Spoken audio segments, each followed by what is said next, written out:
சித்திரை மாத பலன்கள் ஏப்ரல் 14லேருந்து ஒரு மாதத்துக்கு தனுசு ராசிக்காரர்களுக்கு. முழு பலன்கள் கீழே இருக்கக்கூடிய லிங்க்ல கொடுத்துருக்குறேன். அதை கிளிக் பண்ணி போய் பார்த்துக்கலாம்.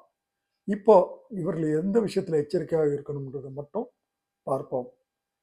இவர்கள் பேச்சில் ரொம்ப கவனமாக இருக்கணுங்க. பேச்சாற்றல் நன்றாக இருக்குதுன்னு சொல்லிட்டு இவங்க பேச ஆரம்பிச்சாங்கன்னா பேச்சில் சிக்கிப்பாங்க. பேச்சில் ரொம்ப கவனமாக இருக்கணும். குறிப்பாக அரசியல்வாதிகள், அதே மாதிரி நீதித்துறையில் வேலை செய்கிறவங்க, எஜுகேஷன் டிபார்ட்மெண்ட்டில் வேலை செய்கிறவங்க கொஞ்சம் எச்சரிக்கையாக இருக்கணும். டாக்குமெண்ட்ஸ்லாம் கையெழுத்து போடுறப்போ பார்த்து ஒரு அடிக்கு தடவை பார்த்து கையெழுத்து போடுங்க. கவர்மெண்ட்டில் இருக்கக்கூடிய ஹையர் அஃபிஷியல்ஸ் ஃபைலில் கையெழுத்து போட்டிங்கன்னா உறுதியாக ஆடிட் அப்ஜெக்ஷனை மாற்றுறதுக்கு வாய்ப்பு இருக்குது. கேர்ஃபுல்லாக பண்ணுங்க. வயிற்று கோளாறுகள் நீங்குங்க. இரவு தூக்கம் கெடும். பரிகாரம் மகாலட்சுமி நெய் தீபம் ஏற்றி வழிபடுறது.